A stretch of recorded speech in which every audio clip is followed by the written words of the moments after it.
Hello friends, Soni study YouTube channel पर आप सबका स्वागत है।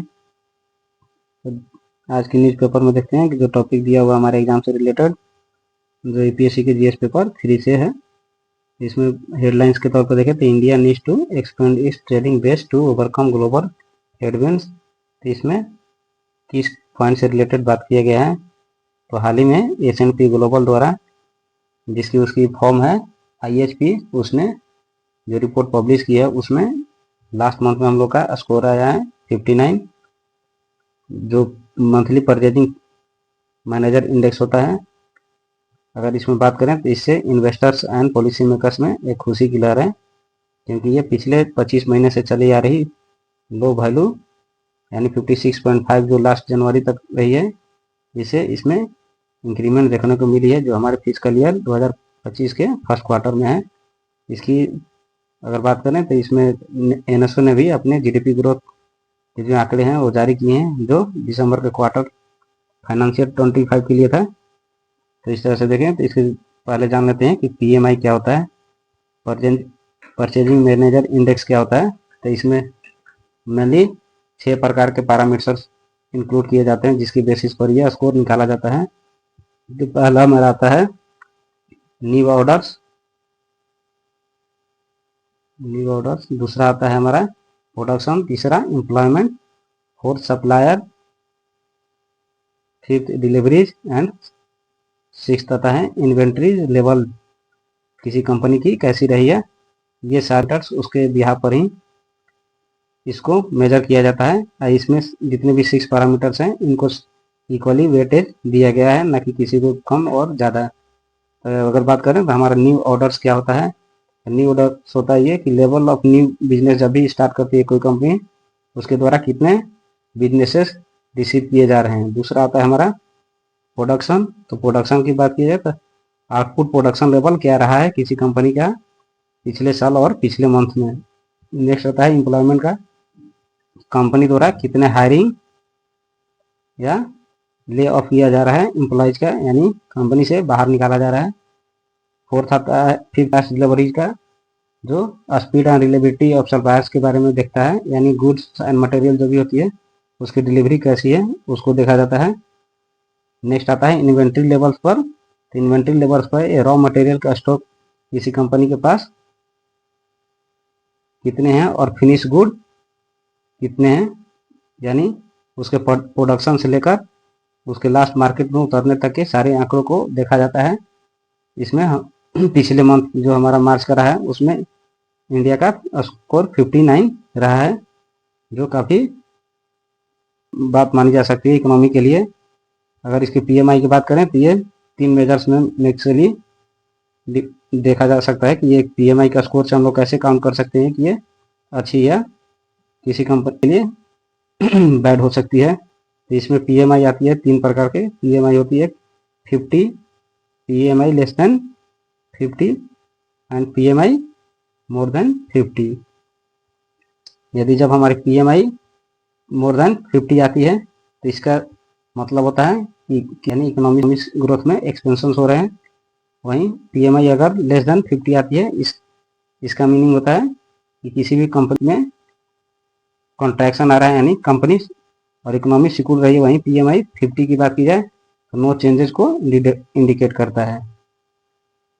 तो PMI को जो IHS मार्केट है उसके जो S&P का एक IHS मार्केट जो S&P का एक कंप्लायड है, जो इसके अंदर ही काम करती है ऑल ओवर वर्ल्ड वाइड। ये PMI 40 कंट्रीज में जारी किए जाते हैं, या उनकी इकोनॉमिक हेल्थ को मेजर करने के लिए S&P द्वारा 40 कंट्रीज की इकोनॉमीज के हेल्थ को देखा जाता है।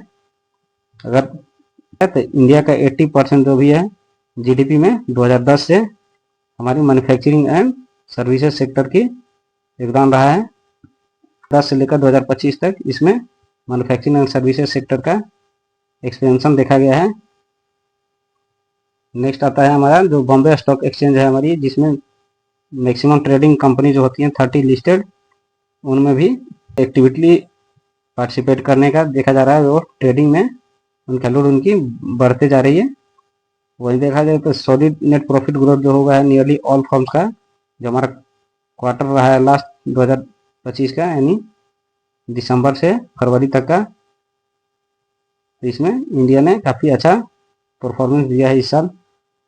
एक प्रेसिडेंट है डोनाल्ड ट्रंप, उन्होंने रेसिप्रोकल टैरिफ की बात की है, जिसके कारण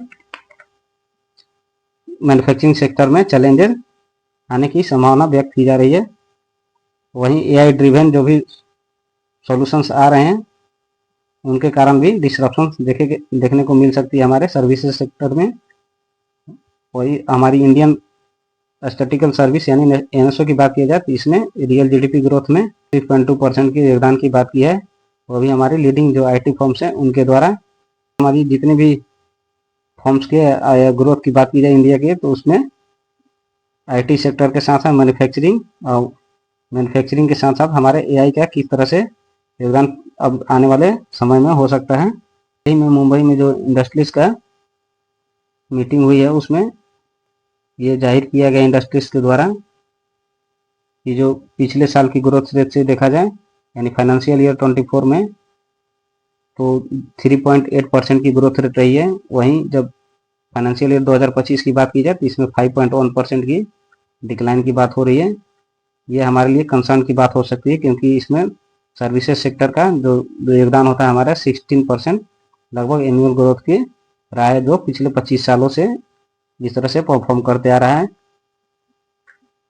ये हमारे टोटल जो वैल्यूएशन है सर्विस सेक्टर की वो 283 बिलियन की डॉलर की होने की अनुमान रही है 2025 के। 2025 के स्ट्रेटेजिक रिव्यू रिपोर्ट की बात करें जो नेस्कॉम द्वारा जारी की जाती है, तो जियोपॉलिटिक्स में हो रहे उतार चढ़ाव को देखते हुए एआई ड्रिवन जो भी डिस्ट्रप्शन आ रहे हैं, यानी जो न्यू कॉन्ट्रैक्ट्स आने वाले थे, रिशेपिंग हायरिंग की जाने वाली थी या ट्रेनिंग प्रैक्टिसेस से जो ऑन होने वाले थे, उसमें डिस्रप्शन एआई द्वारा प्रोड्यूस किए जा सकते हैं। इंडिया का अगर बात करें तो India services and manufacturing sector के ट्रिपल चैलेंज को फेस करने वाली है, यानी पहला रैपिड टेक्नोलॉजिकल ट्रांसफॉर्मेशन में, दूसरा इंक्रीजिंग ग्लोबल प्रोटेक्शनिज्म में, थर्ड होता है एसेंशियल फॉर यूएस रिसेशन, यानी यूएस में मंदी का भी आभार जताए जा रहे हैं। वहीं हमारे जो टेक्नोलॉजिकल ट्रांसफॉर्मेशन है इंडिया में वो नहीं हो रहे हैं, इसके कारण भी प्रॉब्लम्स झेल सकती है इंडिया, क्योंकि इंडिया का जो लार्जेस्ट ट्रेडिंग पार्टनर में से है यूएसए एक बिगेस्ट लार्जेस्ट ट्रेडिंग पार्टनर है इंडिया का, जो आफ्टर चाइना सेकेंड पोजीशन पे आता है। इस तरह से हम लोग देख सकते हैं कि S&P ग्लोबल द्वारा जारी PMI इंडेक्स के तहत इंडिया किस तरह से परफॉर्म कर रही है पिछले लास्ट 15 ईयर से, और ये आने वाले फ्यूचर में इंडिया को इसमें सुधार की ज़रूरत हो सकती है, तो नेसेसरी करना चाहिए और इकोनॉमी को आगे ले जाने की कोशिश करनी चाहिए। मिलते हैं नेक्स्ट वीडियो में, आज के लिए इतना ही। Thank you.